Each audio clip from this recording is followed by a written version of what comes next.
Are you an author that's looking to self-publish your books, but you really don't have very much money to spare? In fact, you have no money whatsoever. And that happens a lot. And I don't want you to feel stifled and have to feel limited if you don't have the discretionary expense, because the Lord knows I was in your position too.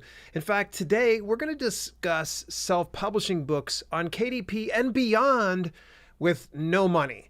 And I know there's going to be a lot of people, this is going to probably stir them up because they're like, you can't self-publish with no money. You can do it. Trust me, because as long as there are sites like Amazon KDP or even Ingram Spark or any of those other platforms, they function on revenue share, meaning they don't make money until they sell something on your behalf and then they collect a percentage of that. So with all of that in mind, you have to kind of understand that, yes, it is possible to self-publish with no money. Is it the most ideal solution? Well, we'll talk more about that in today's podcast. Before we do jump into things, I just want to give a very quick plug here because there is a really cool giveaway that's going on for, oh gosh, we're going to have it pretty much going for at least the next couple of months. And it's with the fine folks over at Miblart, and it's part of a sponsorship deal. This is not part of the sponsorship. This is just me sharing with you that you have the opportunity to get yourself your own ebook and print book cover design done by Miblart for free. And all you got to do is enter for a chance to do that over at Miblart's giveaway page, dalelinks.com/giveaway. Get yourself entered today. You can do daily entries. There's many other ways that you can get additional entries to increase the likelihood or the possibility of you winning the giveaway. But I highly recommend go over to dalelinks.com/giveaway. Big thanks over to Miblart. And hey, just a real quick plug too as well that their sister company, Get Covers, is doing the same thing. If you just go to dalelinks.com/getcoversgiveaway, you'll be able to get all of the information that you need there. So, all right. So let's kind of take this one piece by piece, because last week we talked about writing, a book with no money. So now we're talking about the publishing process. So I'm going to take everything about the writing aspect and we're just going to put it off to the side. Okay, assuming you've already gotten your manuscript all done, ready to rock and roll, it's been fully edited, we're ready to go ahead and start publishing. So the very first thing you're going to want to make sure you're focusing on is formatting. Now this one right here, I'm going to tell you this, that in my first couple of years, actually, I'd say the first few years of my business, I never really hired out on that particular process. I always did it myself. Did they look great? No. Were they passable? Yes. And there was a lot of good positive comments mixed with some negative ones that were, definitely in line. But formatting doesn't really have to cost a lot. If you have the discretionary expense, sure, hire out. But if you don't, in instances like this, let's break it down here. First of all, formatting ebooks. You could start it out with something as simple as Google Docs. Believe it or not, Google Docs, 100% free. If you got a Gmail account, you can get Google Docs. Really, really simple. And it exports to EPUB. Now, fair warning that when you do use something like Google Docs and you format it to EPUB, you're probably going to go ahead and you're going to upload over to KDP and it's not going to look the same. That's okay, because what you're doing, EPUB is a reflowable content, if you will. It's better than fixed layout, because I'm going to tell you, when I've purchased a book or an ebook of some sort and it's fixed layout, it's rather frustrating because I have different eyesight than what you do and vice versa. And so I like to actually consume my content differently, and having a reflowable content ebook makes all the difference in the world. So just so you know, Google Docs isn't going to make it super sexy. I'm sure there's tons of tutorials out there that you can follow and get it to where it looks a lot better, but Google Docs is definitely a good place to start. Now, this is one of the ones that I've used and I continue to use from time to time when I'm updating some of my old manuscripts, and it's called Calibre, or it's Calibre. I'm not really sure the pronunciation. Either way, it's open source software that's available to everyone for free that you can essentially take and format your docx or your doc or any of the documents that you've created, and you can format that over into any type of ebook that you wish to. There's a little bit of a learning curve, but there are tons of tutorials online and tons of videos that can walk you through the whole steps. I know a good friend of mine, Rob Archangel, did a couple of them on his channel at Archangel Inc. That's over on YouTube. Super simple software, very easy. like I said, a little bit of a learning curve if you're brand new to it, but if you're established in the business, chances are very likely that you are going to probably have no issues whatsoever. Now, the next one that's for free for ebook formatting is Reedsy Editor. That's spelled Reedsy. Reedsy is a great resource for self-publishing, probably one of my favorite ones. And they actually have an online document creating software. So you can literally, it's kind of like having Google Docs. You can be able to write all your stuff up there. You can get it formatted for ebook. And of course, you'll find out here pretty soon as well for print. And speaking of ebook formatting, probably one of my preferred ways of doing it is Draft to Digital. Draft to Digital is a self-publishing platform, and they have great tools available for free. You do not have to use their distribution in order to take advantage of the ebook formatting. Now, naturally, you're going to have to go through the whole uploading process like you would on any other platform, and then you can download it as soon as it gets up to the specific setup point. I think it's the next to last step before you hit publish.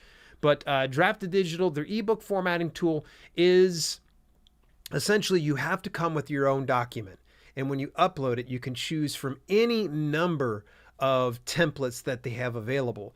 Now, it's not very flexible, all right? So it doesn't mean that you can go in to Draft to Digital and change things like, say, what you could over on Reedsy or with Calibre or Google Docs. So make sure that you have your document all ready to rock and roll and then upload it to Draft to Digital. They have a number of other tools that are involved with the ebook formatting tool.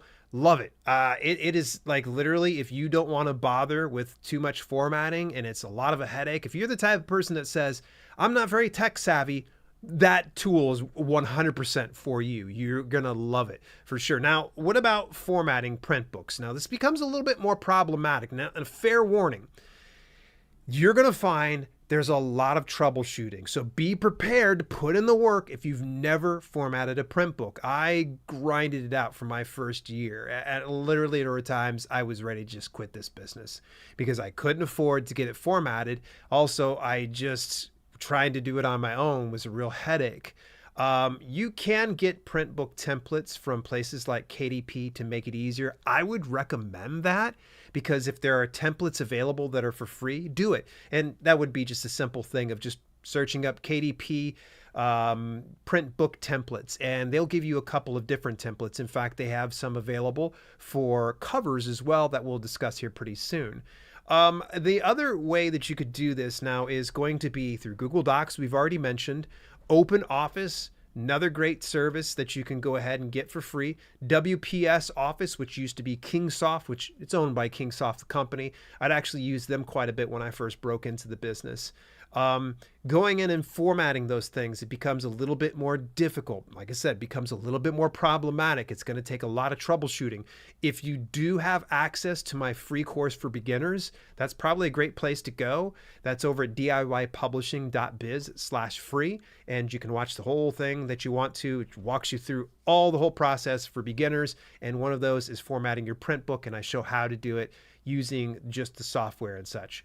But the other one, Reedsy Editor, we already covered. And of course, the one that is most newest to this whole area is going to be Draft to Digital's ebook to print conversion tool. And what they'll do is they'll take your ebook manuscript and then convert that over into print. Now, it is really neat. It's, again, very nice, robust tools that are available, but you do have to come with your manuscript 100% ready to rock and roll because you can't edit or fix it within Draft to Digital. You have to fix it before you come there. If you've not been able to set up an account before, I highly recommend just go to drafttodigital.com. I've got a referral link, but honestly, just go there to use that, and you just tell them that I sent you on over there. Okay, so that's the formatting end of things. What about book covers? Let's start out with the ebook covers. All right, now these ones are going to be a very steep learning curve. If you do not have an eye for graphic design, you're going to end up with some pretty hit-looking covers. But I always believe something's better than nothing. And at least getting a good cover, or at least a passable cover, is a step in the right direction. So my very first one I'm going to recommend to you is called GIMP. GIMP I continue to use to this day. In fact, I couldn't afford Photoshop. $10 per month was just unrealistic to me back at that point. Now that I've used GIMP, it's so funny. I had actually picked up a subscription to Photoshop at one point or another but I didn't really want to learn it. So I spent an entire year on a Photoshop membership that I never end up utilizing because I'm just so good at GIMP. I'm able to kind of get through that. There are a lot of great resources to learn how to use GIMP, but you can find GIMP over at gimp.org. That's GIMP.org. And I think it stands for GNU Image Manipulation Program is what it's called. 100% free program. Really good. I've always enjoyed it, and I still used it to this day. Canva is going to be the other one. So those of you that are like, ooh, I'm not really tech savvy, I need some type of template set up, so that way all I got to do is just switch out some elements and such. Canva is going to be another option. Is it going to be the one that I wholeheartedly endorse? No, because there's a little bit of a weird hang up right now, and I'm not sure if there's any truth to it. There's been some issues with people getting their covers flagged that were done through Canva because of rights issues and such, but I don't know much about that and I can't speak on it, but at least I'm giving you some resource. You can always reach out to Canva support to find out if that works out for you, but that's Canva, like as in Canvas, but you just go to canva.com. Now, the other one, if you're looking for a Photoshop knockoff that's a little bit closer to Photoshop than what GIMP is, it's called PhotoP. Now, that's P as in the type of peas that you eat, PEA. PhotoP is another one that actually creates PSD files. If you can understand Photoshop and follow along some of those tutorials, you can probably follow along to PhotoP. Oh, and by the way, Canva, a million tutorials online for Canva. A good friend of mine, Paul Marlis, actually has a number of videos about using Canva and creating covers with them. So something to consider. Now for print books, you're going to definitely want to look into the downloadable templates that you can get through KDP. 100% free. What you end up doing is you tell them the size of your book, you tell them the number of pages, and you tell them the type of paper that you're going to be utilizing. And then they spit out a template that you can use. You can drop into GIMP, Canva, PhotoP, any of those ones. I just recommend using that one because it's very useful. But if you plan on going to other platforms outside of KDP, you may want to select their specific type of template. So for instance, Ingram Spark has their own type of templates. Lulu has their own type of templates. So just look at that one. But for the sake of just brevity, let's just focus on the fact that KDP has great downloadable templates. And I still use those to this day as well. But at any rate, Draft to Digital also has the ebook to print cover conversion tool. So let's just say, as a for instance, you got done with your ebook cover. All you got to literally do is take that ebook cover, plug it into Draft to Digital, and they will create the cover for you. They'll figure out all of the things like how big it needs to be. It'll even figure out the type of colors that it's going to pull from based on the dominant color on your ebook cover. There are so many different features, and to be honest with you, I haven't had the time to sit down and actually play with it a lot more, but I got to get a good idea of what's going on there. Again, Draft to Digital actually encourages authors to utilize their free tools. They say you don't have to. They don't want you to be beholden to their platform if you're using the free tools. They would like it if you did, but they're not forcing you to do that. All right, so we got the formatting done. Now let's think about things like keywords. Now the reason why I'm going to discuss keywords before I discuss book descriptions is for good reason. Last week, I already kind of just discussed briefly about keywords, but let's touch on it again. Finding the right keywords is how you build that bridge between your book and the potential readers that should find your book as of use. But those keywords are going to vary based on the niche, and you can't just guess your way through it. At first, you're going to have to guess, but you're going to use a couple of tools. The very first tool you're going to need to get is Amazon DS Quick View. It's a great tool that works with on Amazon.com, and you plug it into your browser extension, and anytime that you visit Amazon.com, it's going to give the product details for every single item you see. And this includes books. So let's just say, for instance, I'm looking up home workouts for men over 40. And I type that on in there. It's going to pull up all of these different books that are related to that specific keyword that I gave you. It is a keyword phrase. Remember, keywords don't have to just be a single term. So when I look that up, it's going to give me 16 results typically, and it's going to give me a handful of different ads. You'll know it's an ad if it says sponsored next to it. Ignore those. Do not pay attention to those because those are paid placement. We want to see what comes up organically. And speaking of organic, anytime you're doing your keyword research, do it in incognito mode, meaning that you want to have it to where it's private, because if you're looking within your own browser, Amazon is going to serve you results based on your interests, based on your browsing history, based on your buying history. We don't want that. We want something that is untainted. We want to see a general recommendation it gives out to the audience. So what you're going to do is, as you're thinking about your publication, think about the best words to describe your publication. And then you're going to go into incognito mode, go into the Amazon Kindle store or the Amazon bookstore, either one's fine. And then you're going to start to type out your keyword, first word instead of phrase, if you will. And then wait for the auto suggest to populate. Jot down any of the keywords that seem like they closely relate to your book. And then you're going to go through this whole process, and you're going to have dozens of keywords when you're all done. The next thing you're going to want to do is you're going to want to hit the search. Yeah, that's right. Now that you got the keywords, we're going to search it. And when it brings it up, pay attention to the top left. The very first thing we want to be mindful of is how many products are there? How many products are in this particular keyword that's associated with it? Because if we see that it has millions of results, that means it's probably going to be highly competitive. Probably. But conversely speaking, if we see products that are going to be anywhere from, like, say, 1 to 100, then chances are very likely it might not be popular. But what we need to do is next we need to pay attention to what Amazon DS Quick View shows us in the product details. Because without Amazon DS Quick View, we'd have to click on each one of those product pages and go into it, scroll down, see the product details. And in the product details, what we're looking for is the ABSR. That's the Amazon Bestseller Rank.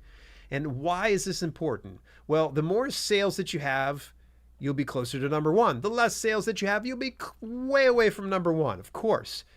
What we want to see is a keyword that's bringing back traffic and products that are selling well.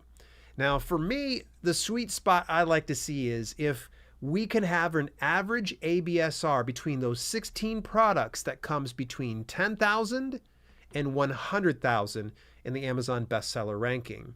The reason why is 100,000 is about one book sale per day. I think all of us can agree we could probably sell one book a day. At 10,000 in the rank, that's going to be about 12 to 24 sales within a given day.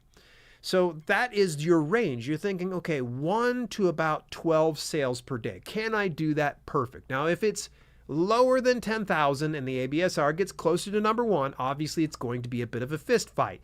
If you find a keyword that is relevant to your publication, if you say, this is it, Dale, I don't care about the rank, that's totally fine. Not all hope is lost, because after all, you're going to probably be driving some book sales and you might end up getting first page placement. And by the way, folks, stop looking for your book on first page placement. Remember that every customer's experience is tailored to their needs.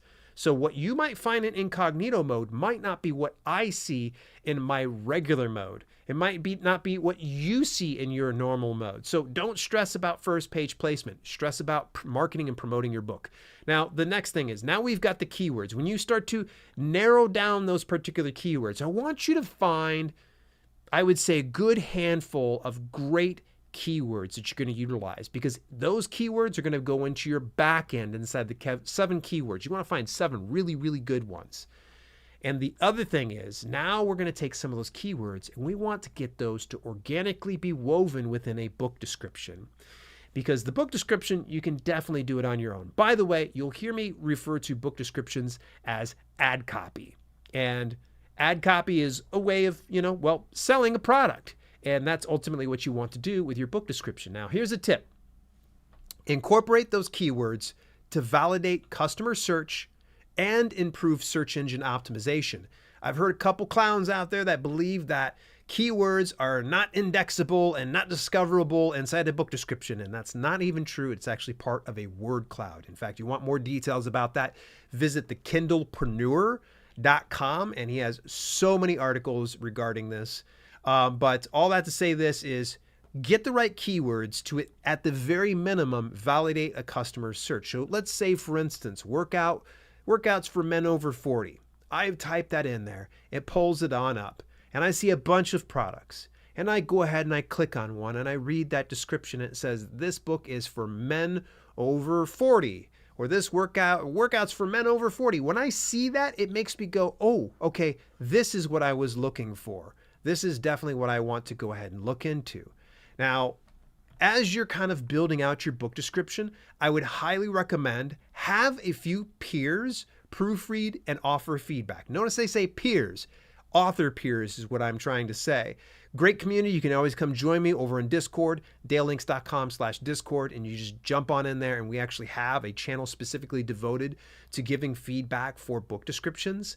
But the reason that you want another set of eyes to kind of look at that is it's going to be a great way to address concerns, typos, grammatical errors, maybe something that is out of order, things that don't make sense or need to be clarified just a little bit. 3 people would be a great way to actually get your book description written. Now, ways to write your ad copy, right? There's the way you can just do it is just do it yourself. I know that is a tall ask for a lot of authors. And for me, especially, I've spent hours trying to do book descriptions before. I just hire out anymore on stuff like that.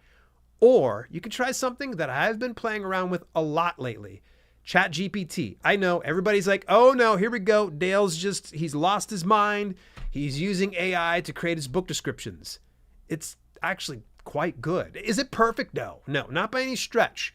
But when you get really good with ChatGPT and giving it the right commands, and you can even go in and tweak some things, it actually is pretty phenomenal. So you could always just write your book description and then put it on into ChatGPT and say, hey, could you write this better? Or this is my old description. Try to do this new one. Now, you're going to really want to set up a prompt, and it's going to probably take you a few times before you figure out the best way to put it. I always tell people that ChatGPT and most of AI, when you're looking to prompt it, it's almost like having a genie, and you're asked, you got 3 wishes to do. And if you don't ask that wish just right, so for instance, like I want to be rich. And, next day you wake up, you have $1 million, but, there's a hit on you from the mob or something crazy like that, because that's where the money came from or something crazy like that. That's a what if scenario, obviously. With ChatGPT, it's the same thing. You're not going to probably get the best output if you just go with your first prompt. You're going to have to keep feeding it prompts until it understands what you're shooting for. And as you're kind of building this prompt list out, I want you to ask it also to organically include your keywords within that description. Because why? Well, we already discussed it. We want to validate customer search, because when they see that inside the description, they go, ooh, that's exactly what I was going for. I got to say this, that I've done a good handful of book descriptions using ChatGPT already seeing some sales. And these were dead publications. They were my old fitness books, and I went ahead and published them wide, and go figure, when I hit them wide, I started getting sales instantly. And that part right there was really reassuring, especially since it was like, I didn't really want to mess around with my fitness books, but I did it out of curiosity to see how I could, what I could do with ChatGPT. So that just goes to prove it. And I need to probably do an entire broadcast about using ChatGPT and some of the commands that I put in place, because it's pretty fascinating. And I know my way is not the ultimate way of doing things, but the output that came out was really, really good. Real quick, before we do final thoughts here, folks, just a reminder, if you haven't already entered for the next giveaway for Miblart, go do that, because they're going to be doing an ebook and print book cover design. Go over to dalelinks.com/giveaway. If you did the first contest, great, fantastic. Keep in mind that all those entries are done. That's finished. We started another one. So you might go, I already entered it. No, you didn't. We've already started a new one. Go get yourself entered again. We're going to have 4 of these giveaways all together for both Miblart and Get Covers. This is our second one.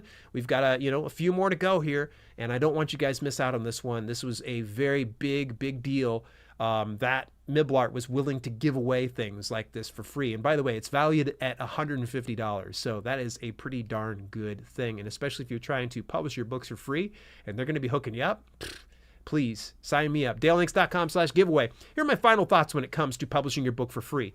Is it possible to publish with no money? Absolutely. Absolutely you can. I've done it a number of times. Now, would I recommend it to everyone? No. It's not the most ideal solution. To be honest with you, if you have the discretionary expense to hire a cover designer, I'd say get a cover designer. If you have the discretionary expense to get a formatter, do that. I would say start with a good cover designer. I could always plug things like Miblart, Get Covers. Shoot, there's even services like 99 Designs. I've even mentioned Fiverr on a number of instances. There's no wrong answer on this one. Just see what fits your budget the best. Now, is publishing with no money ideal? Not really, because you could be spending your time writing your next book, marketing your other books or your backlog, or just enjoying life in general. Don't be discouraged by the lack of money that you have if you're an author. Work with what you have and scale up as your income grows, because it's going to happen. The cream always rises to the top, and I want you to have faith and belief and confidence in what you're doing as an author. There's some reader out there that is just waiting for your book to be published. That is going to be the thing that makes their day. It's going to suspend their disbelief when they need it most. It's going to inform them when they need to be educated on a specific topic. It's going to fulfill a need for somebody. And by getting it to where you're restricted by your budget and you're stopping yourself because you believe you can't publish with no money, I don't think that's very fair to you or that potential reader. So give it a shot. Hopefully some of these tips have helped you out. I do have another couple of weeks about talking about all of self-publishing with no money. In fact, next week, we're going to be talking about book marketing on Amazon with no money. Yep, so book marketing, that is one that a lot of people always come to me with questions about, and I hope that I can be able to cover that in next week. Till then, I will catch you guys there.